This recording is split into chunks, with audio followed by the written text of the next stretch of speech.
이 김대건, 최영업 두 분이 마카오까지 가서 신학을 공부하고 돌아왔지만 1년 안에 김대건 신부님은 순교하셨고, 최영업 신부님은 12년 동안 밤에 산길로 1년 7천리를 다니면서 교우초를 방문한 거예요. 그때 방문한 기록에 의하면은 129군데라고 해요. 굉장히 엄청난 체력이었던 것 같아요. 지금처럼 구두가 좋은 것도 아니죠. 다 집신 신고 다녔을 텐데, 그것도 밤에 산길로 7천리. 체력도 어마어마했을 것 같지만, 하여튼 이제 김대건 신부도 없는 이 조선 천주교회를 나라도 지켜야겠다고 해서 아마 그렇게 하셨겠죠.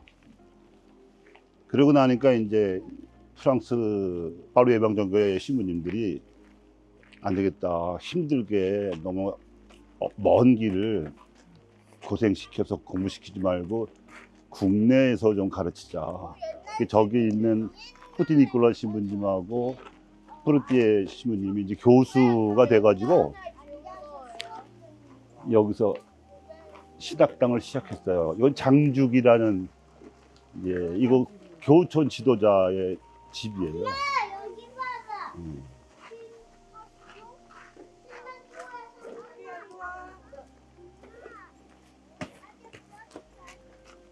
여기서 공부를 시작했다가 말레이시아 페낭에 가서 공부를 더 하고 돌아오신 3호 신부가 우리가 지난달에 순례했던 풍수원 본당의 정규하 신부님.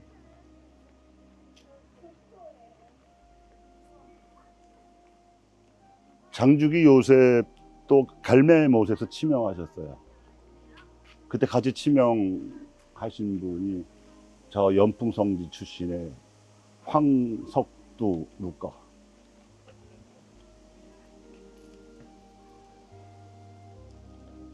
일로 가시죠.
올라오느라고 힘드셨을 텐데요. 이 배론성지 순례 오는 많은 사람이 여기까지 안 올라오고 그냥 가요. 사진만 찍고 가.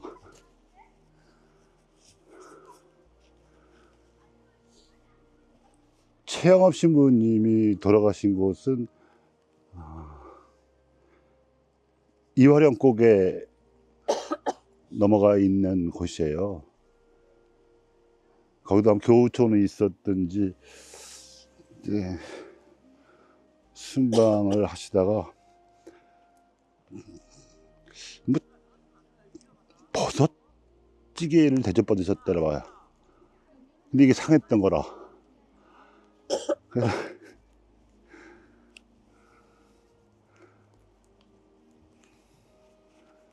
이제 길에서 쓰러지셔가지고 여기 아까 신학당에 두 분 신부님한테 아주 급하게 연락을 해서 병자성사를 받고 돌아가셨어요. 근데 거기서부터 최영업 신부님 시신을 업고 여기까지 온 거야.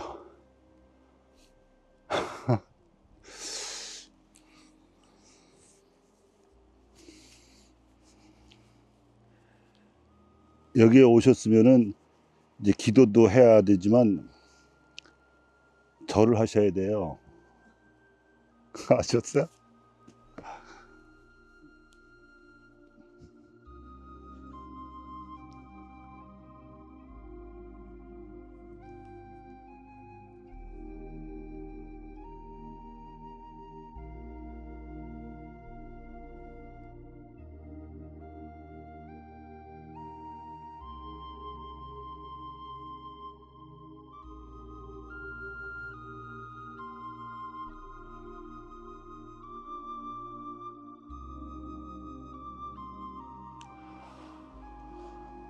하늘에 계신 우리 아버지, 아버지의 이름이 거룩히 빛나시며 아버지의 나라가 오시며 아버지의 뜻이 하늘에서와 같이 땅에서도 이루어지소서.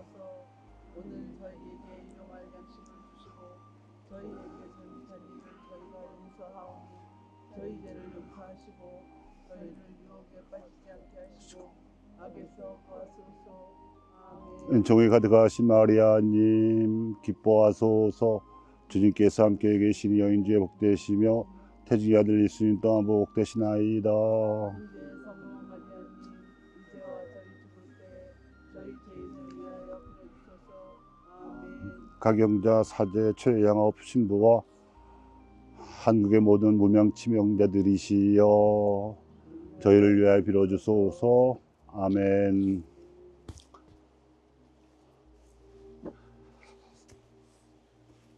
조금 쉬셨다가 이제 내려가겠습니다. 그리고 이걸로 배론 순례는 마치고요. 다음 달 첫 주일에는 천지남에서 뵙겠습니다. 시간은 똑같아요.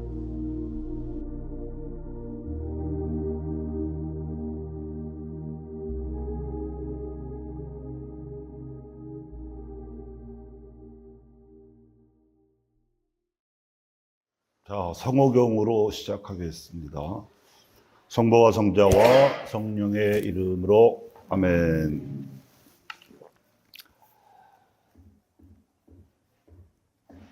사회길이 입문 강의로부터 시작을 해서 새로운 사태 회칙의 서론에 대해서 공부를 했습니다. 오늘은 이제 본론 차례입니다. 우선 사회교리 입문을 아주 제목만 간추려서 말씀을 드리면 사회교리란 무엇인지부터 시작을 했죠. 이 주제의 그 초점은 사회교리가 별도의 교리가 아니라 오히려 믿을 교리 또는 지킬 계명 교리를 매우 중요하게 보완하는, 그래서 가난한 이들의 복음에 초점을 맞춘 교리라는 점이에요.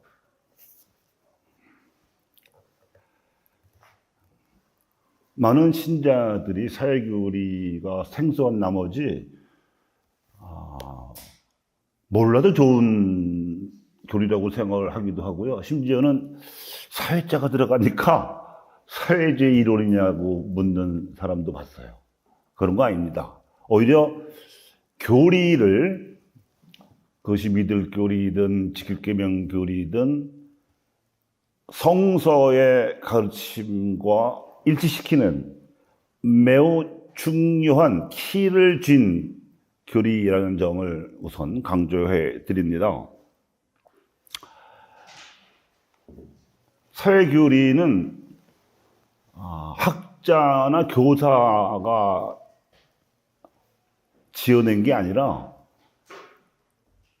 레오 13세를 비롯한 교황님들이 직접 교회학자들의 자문을 받아가지고 반포하신 일종의 가톨릭 교회의 법입니다. 구속력을 가진 법.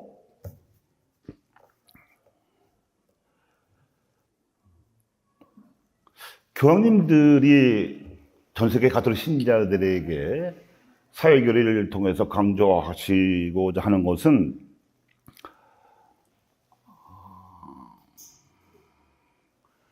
사회교리는 예수의 선교를 위한 매우 귀중한 도구라는 점입니다. 여기서 예수의 선교라는 개념은 교회의 선교랑 대비되는 개념이에요. 여기에는 지난 2000년 가톨릭 교회사에 대한 반성이 있는데, 가난아이들의 복음화가 초점이 되지 않다 보니까 그저 교세 확장, 신자의 증가에만 초점을 두어서 주로 유럽 교회가 중심이 되어서 아프리카, 아메리카, 그리고 아시아 교회를 정복하려고 했어요.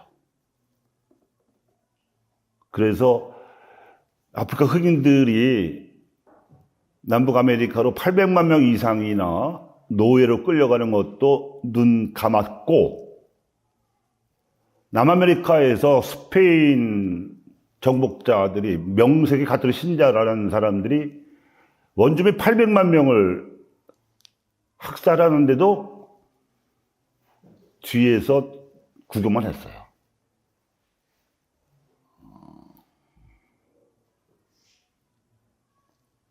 결국 보다 못한 성모 마리아께서 발현하셨죠. 과달루페에.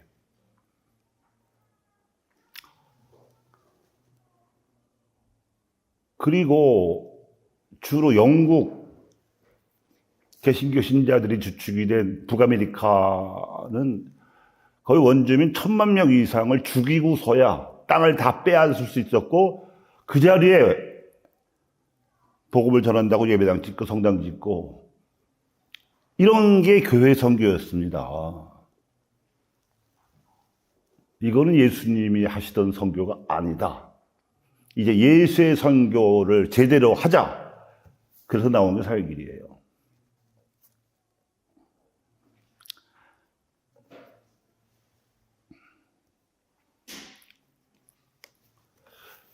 교황님들께서 이렇게 가난아이들의 복음화를 초점에 맞추어서 사회교리를 선포하시게 된 데에는 그 배경에는 성령의 의심이 있었습니다. 좀 더 구체적으로 말씀을 드리면, 전체 교회 또는 제도교회의 이런 딱한 모양새와는 다르게 정말 간헐적으로 잊혀질만 하면 나타난 성인 성녀들이 가난아이들의 복음화를 위해서 헌신했어요.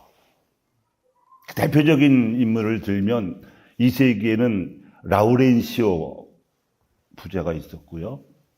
그리고 4세기에는 요한 크리소스토모,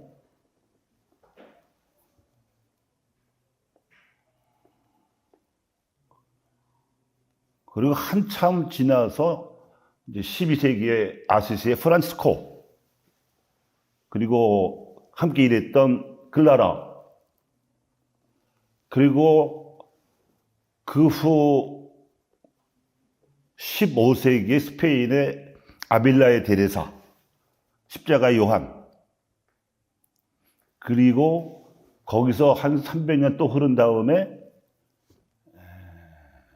빈첸시오 아바오로, 이런 이제 성인 성녀들의 영웅적인 실천이 있었습니다.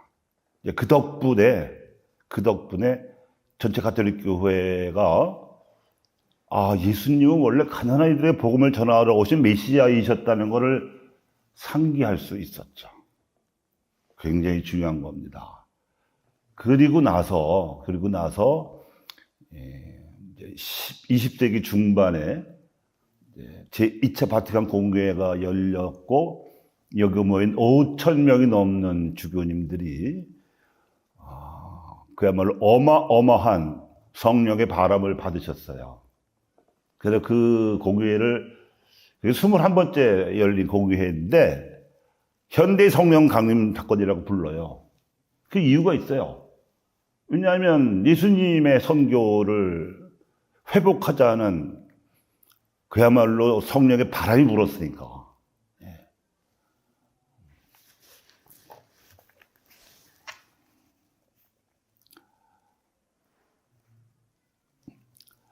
이상이 이제 사회교리 입문 때 말씀드렸던 내용이고, 그리고 마지막으로 사회교리의 단계 혹은 방식을 세 가지로 설명드렸던 거 기억나시나요? 관찰, 판단, 실천. 여기에는 갈멜의 영성이 배어 있다고 말씀을 드렸어요. 갈멜이 뭔지 아시나요? 갈멜? 북이스라엘에 있는 산 이름이에요. 근데 거기서 엘리야 예언자가요, 450여 명의 바알신 예언자들과 대결을 했습니다. 그리고 이겼어요. 그러니까 이 거짓과 우상숭배 또는 사회악과 대결하려는 지향으로 선에 초점을 맞춰 보는 것이 관찰이에요. 하느님의 눈으로만 보는 거예요. 그걸 저지른 사람들이 몇 명인지 누군지 어떻게 벌 줄 건지 어떻게 혼내줄 건지에 초점을 맞추는 게 아니라 도대체 하느님의 뜻이 실현되지 못하도록 가로막는 악이 뭔가, 이게 관찰이에요. 그리고 그렇다면 그 다음에 할 건 뭐냐? 선을 실천하는 거죠. 선. 하느님의 뜻. 뭐가 필요한가? 여기에는 이제 이 빛과 어둠 또는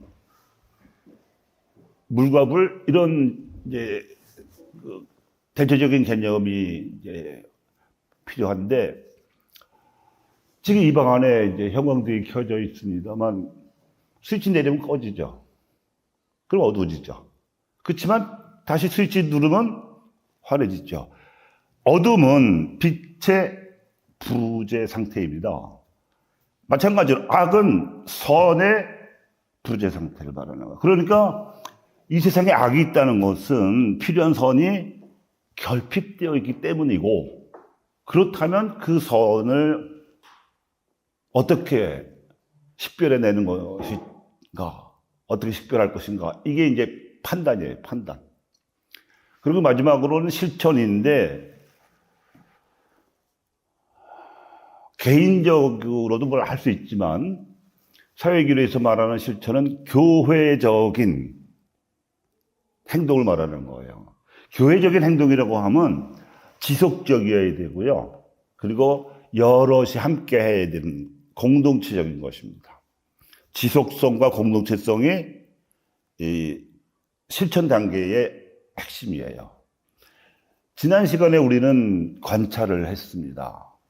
관찰은 주로 뭘 했냐 하면, 산업혁명 이후에 소위 자본주의라는 괴물이 어떻게 사람들을 가난하게 만들고 있는지를 관찰했어요. 그걸 빈익, 부익부라고 해요. 가난한 사람이 자꾸 가난해지고 부유한 사람은 자꾸 부유해지는. 원래는 말이죠, 사랑평명 이 생기는 역사적 배경에는 패스트가 있어요. 패스트 아시죠? 패스트? 어마어마하게 많은 유럽 사람이 죽었습니다. 당시 인구의 3분의 1. 말 다 했죠. 근데 그 죽은 사람들이 대부분 농노들이에요, 농노. 그러니까 되게 열악한 주거 환경, 또 열악한 위생 조건 속에 있었기 때문에 그렇겠죠. 일할 사람이 없네, 유럽에. 그러니까 이걸 어떻게 할 건가? 갑자기 뭐 인구가 늘어날 수도 없는 거고. 그런 필요에 의해서 사람들이, 그런 사람 대신 기계가 일을 할 수 있게 하면 되겠다. 어떻게? 동력이 필요하잖아요, 동력. 이것 때문에 매우 많은 시행착오를 겪어요. 그러다가 마침내 성공한 게 증기기관, 제임스 와트야. 근데 그렇게 해서 사람이 혼자서 수공업 방식으로 일을 할 때보다 여러 사람들이 집단으로 모여서 더욱더 기계까지 이용해서 하면 생산성이 어마어마하게 높아지잖아요. 그러면 자본가들은 돈이 더 많이 벌겠죠. 떼부자가 되겠지. 부익부. 그러면은 이제 우리 신자들의 상식과 양심을 비춰보면 욕심을 덜 부릴 만도 하잖아요. 그래서 탐욕을 더 부린 거야. 그래서 도시 노동자가 많게 하기 위해서 농촌을 황폐하게 만들어. 그리고 곡물 가격을 낮춰. 정부의 압력을 넣어가지고. 그럼 어떻게 해? 도시로 몰려들 수밖에 없죠. 필요한 노동력보다 많은 사람이 몰려들면 어떻게 되죠? 소위 공급이 과잉되면 임금이 더 낮아져요. 그런데도 탐욕을 멈추질 않았어. 자본가들이 15시간씩 일을 시켰어요. 그러니까 돈이 적으니까 제대로 된 주거 환경에서 살지도 못하고 공장 한 켠에서 그냥 뭐 아주 형편없는 위생 조건 하에서 자기도 하고 심지어 학교 갈 나이에 애들까지 막 고용해가지고 시키고 1편, 그러니까 관찰 부분에서는 그걸 본 거예요. 이거는 자본주의의 탐욕이다. 안 된다. 근데 이제 오늘 말씀드릴 판단 부분에서 보는 것은 공산주의입니다. 공산주의. 이미 새로운 사태 회칙이 반포되기 50년 전에, 이거 더 구체적으로 말씀드리면 1848년에 칼 마르크스하고 프리드리히 엥겔스라는 두 사람이 주동이 돼가지고 대회를 열었어요.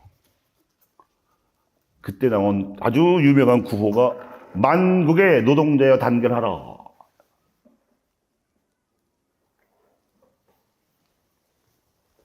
근데 그러고도 가톨릭 교회는 정신 못 차리고 50년이나 허송세월을 한 다음에 사회칙이 나온 거예요. 그러니까 예언자적으로 또 선도적으로 취한 행동이라고 보기는 어려워요. 어려워요.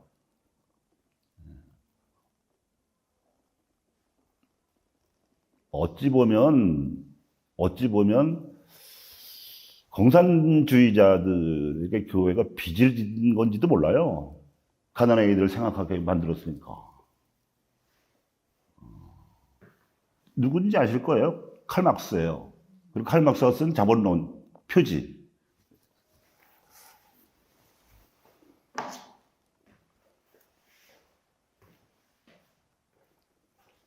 이 책은요, 서양 역사에서 가장 큰 영향력을 미친 책이라는 평이 있어요.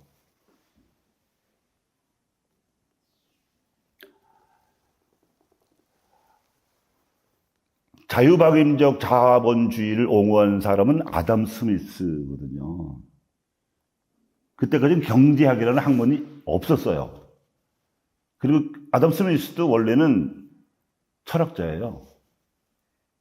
뭐 주로 윤리 가르치는 철학자였어요. 선의에서라고 이해할 수도 있지만 자유박용제 자본주의는 괜찮다. 피니핀 부익부가 뭐냐? 보이지 않는 선이 작용을 해서 모든 것이 선하게 돌아갈 거라는 해괴망측한, 어찌 보면 멍청한 예측을 내놓은 학자가 아담 스미스입니다. 그거를 아주 산산조각 부숴버린 게 칼 막스의 자본론이에요.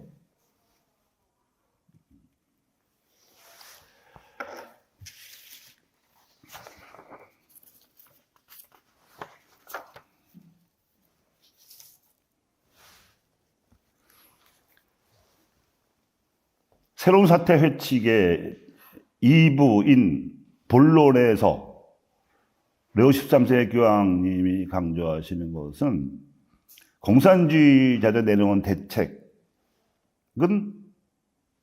부당하다. 그러니까 공산주의자들은요,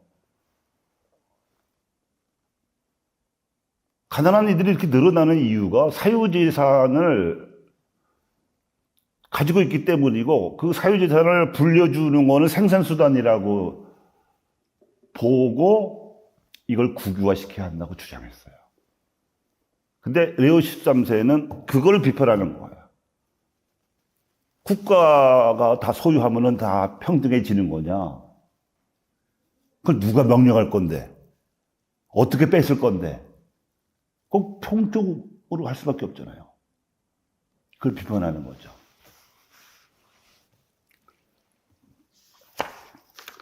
사실 이 회칙이 나온 후 70여 년 만에 소련이 붕괴했어요. 바로 그 예상 그대로.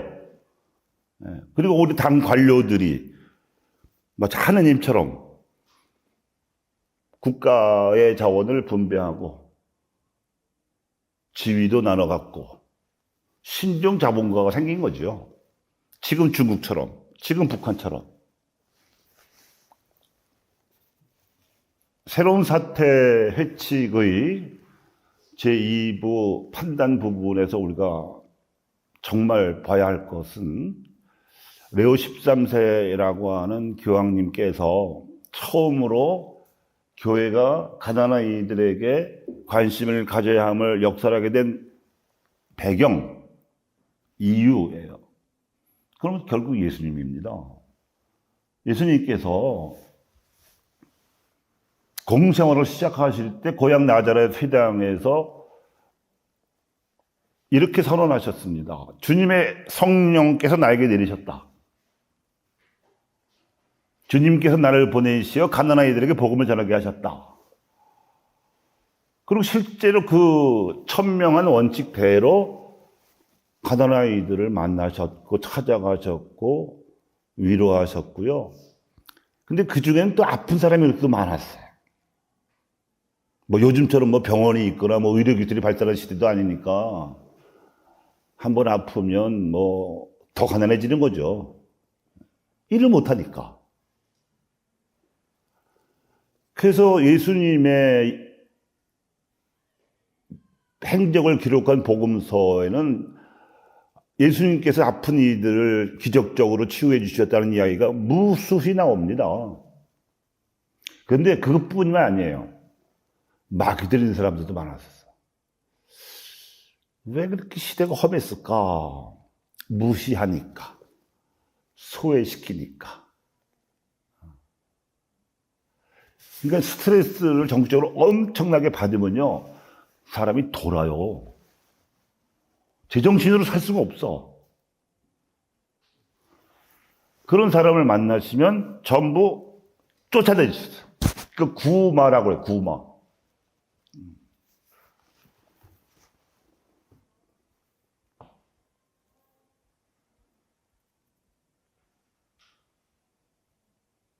뿐만이 아니라 산상설교라든지 종말설교라든지 비유설교, 파견설교 뭐 이런 아주 주요한 가르침으로 깨우쳐 주셨어요. 위로도 해주셨어요. 가난한 사람들아, 하늘나라가 너의 것이다. 기뻐하고 즐거워해라.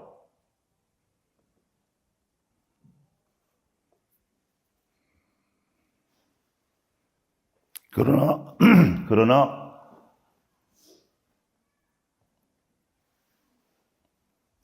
마음이 가난한 사람이 진짜 행복한 거다.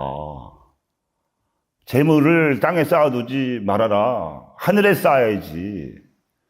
그리고 무엇보다도 마음을 모아서 기도해라. 마음을 모아서 선을 행해라. 너희가 둘이나 셋이 마음을 모아서 기도하면 내가 항상 함께 하겠다. 그리고 너희들이 내가 했던 일보다 더 큰 일도 하게 될 거라고 장담을 하셨어요. 어마어마한 선물을 주신 거죠. 어마어마한 보장을 하신 거죠.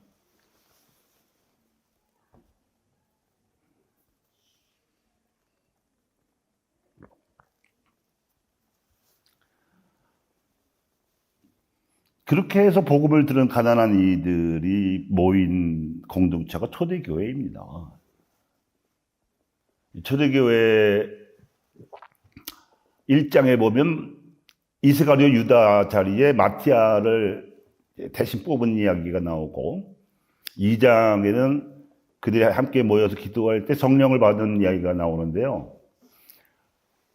120명 가량이었다고 나와 있어요. 120명. 예수님이 뽑으신 제자가 맨 처음에 12이었고 이들이 5명씩의 성소자를 얻어갖고 72이 됐는데 예수님을 따라다니는 사람들은 이런 남자 제자만 있었던 게 아니라 성모 마리아를 비롯한 여인들도 있었단 말이에요.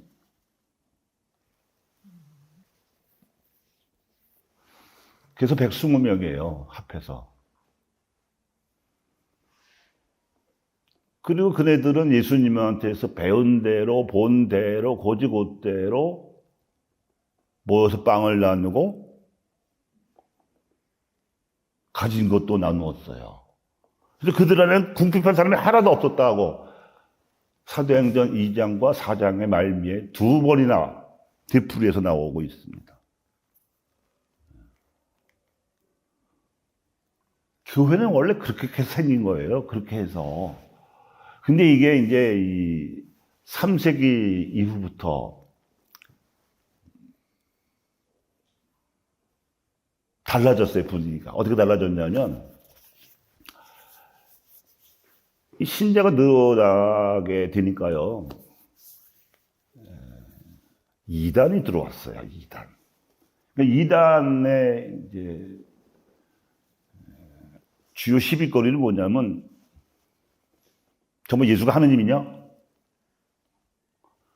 하느님이 사람이 됐다는 걸 믿을 수 있어? 이런 거죠. 소위 강생의 신비에 의문을 제기하는 거예요. 또 유다인 출신의 그리스도인들도 아니 예수님이 하느님이라고 치자. 근데 성부 하느님하고 성자 하느님이 같은 반열일 수 있냐? 아버지와 아들 사이에 좀 구분은 있어야 되는 거 아니야?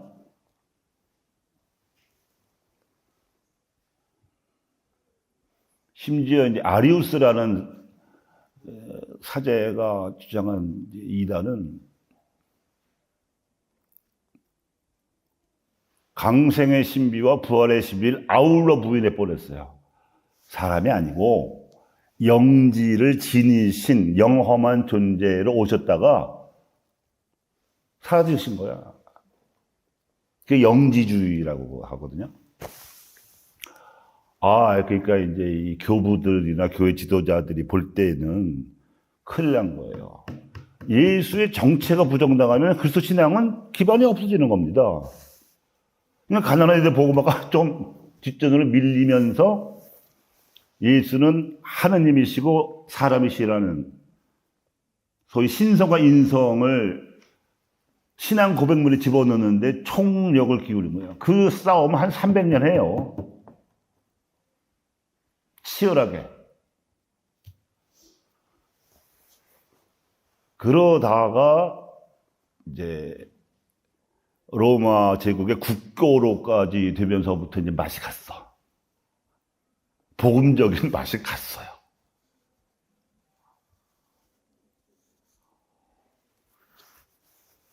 그도 그럴 것이 그 전까지는 믿으면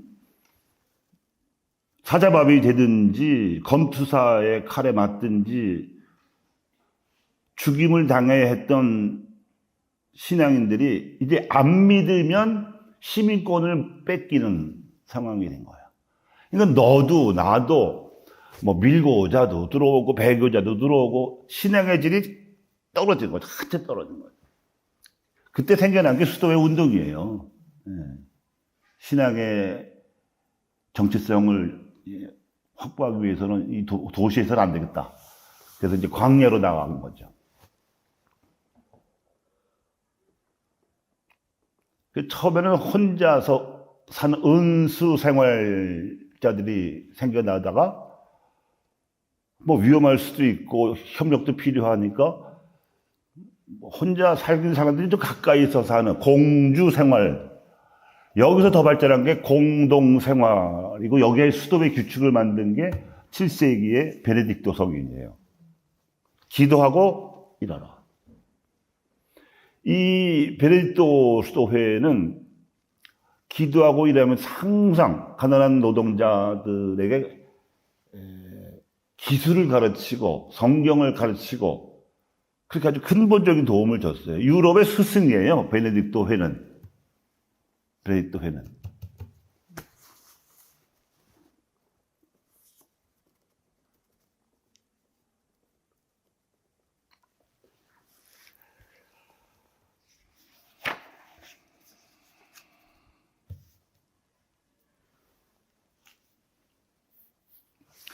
레오 13세 교황님께서 가난한 이들, 가난한 노동자들을 복음화해야 한다. 그리고 그러기 위해서는 자본주의자들의 탐욕도 단죄해야 하고 공산주의자들의 오류도 배격해야 한다.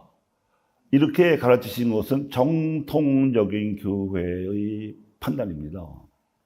그리고 여기에는 이미 성모 마리아의 예언이 있죠. 우리가 보통 성모 찬송이라고 불러요. 마리아의 노래라고도 부르고, 뭐 라틴어로는 magnificat이라고도 부르는 거죠. 세 가지가 들어가 있어요.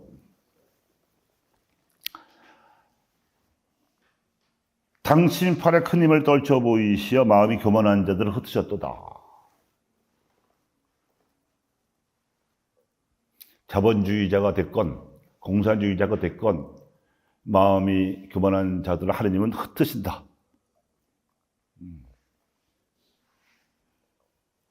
사실 이 예언은 현재 진행 중이죠. 공산주의는 뭐 이미 대세가 끝난 지 오래이지만 자본주의는 잘 되고 있나요? 아니에요. 힘이 조금이라도 있으면은 약한 나라들을 억누르려고 애쓰죠. 지금 트럼프의 미국을 보세요.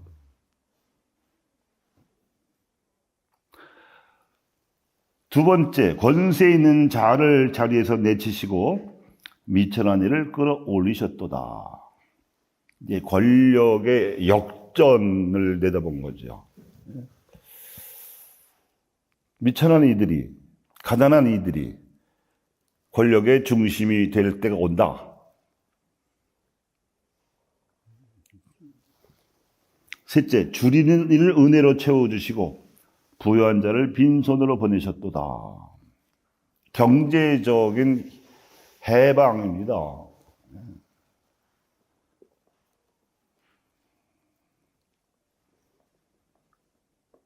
이런 성모 마리아의 찬송은 예수님 안에서는 온전히 실현이 되었다고 봐야 되고요. 그리고 예수님을 믿는 이들이 초대교회 시절에는 온전히 실현됐다고 봐야 되죠.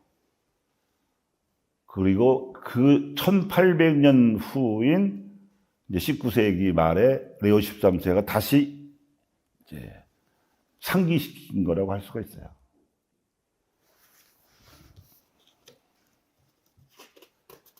이런 성모 찬송에 담긴 메시지와 칼 막스의 자본론이 다른 거는 뭐냐면 하느님이에요. 칼 막스가 유대인 출신인 건 아시죠? 구약 성경을 아주 잘 알았던 사람입니다. 그리고 아마 사도행전을 통해서 초대교회의 나눔도 몰랐을 리가 없어요. 근데 문제는 이걸 폭력으로 하려고 했다는 거죠. 그러니까 부자들에 대한 증오에 눈이 멀어가지고 강제로 부자들의 재산과 권력을 빼앗아서 국가라는 핑계로 옮기려고 했다는 거죠. 예수의 선교에 있어서도 주체는 하느님일 수밖에 없어요. 선교의 주력은 하느님입니다. 우리가 무슨 언변이 좋거나 뭐 재주가 많아가지고 사람들을 신자로 만들 수 있는 게 아니거든요. 다시 말하면 가난한 이들 안에 있는 하느님을 보지 않으면 가난한 이들에게 복음을 전하는 것이 자선사업으로 전락해요. 그렇게 생각하는 신자들 많아요.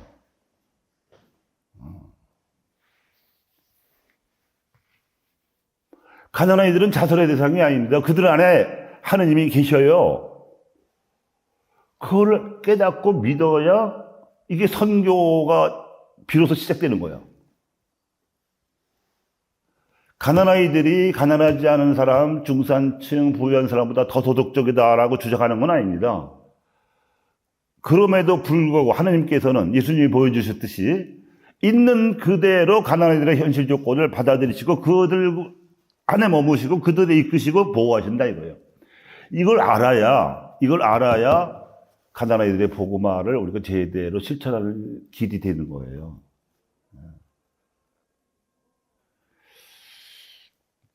한 가지 비유만 더 들고 여러분의 질의응답을 받겠습니다.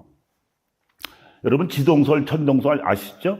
천동설은 태양이 움직인다는 주장이고 지동설은 지구가 움직인다는 주장인데 갈릴레오 이전까지는 천동설이 대세였어요. 그렇잖아요? 지금도 우리 눈에는 아침에 해가 동쪽에서 뜨죠. 저녁에 서쪽으로 지고요. 근데 수학으로 계산해보고 망원경으로 관측해보면 아니다. 거꾸로다. 우리가 돈다. 우리가. 마찬가지입니다. 가난한 이들을 자선의 대상으로 보는 거는 천동설이에요. 영적 천동설. 가난한 이들 안에 계신 하느님을 찾아가야 된다는 것은 영적 지동설이에요.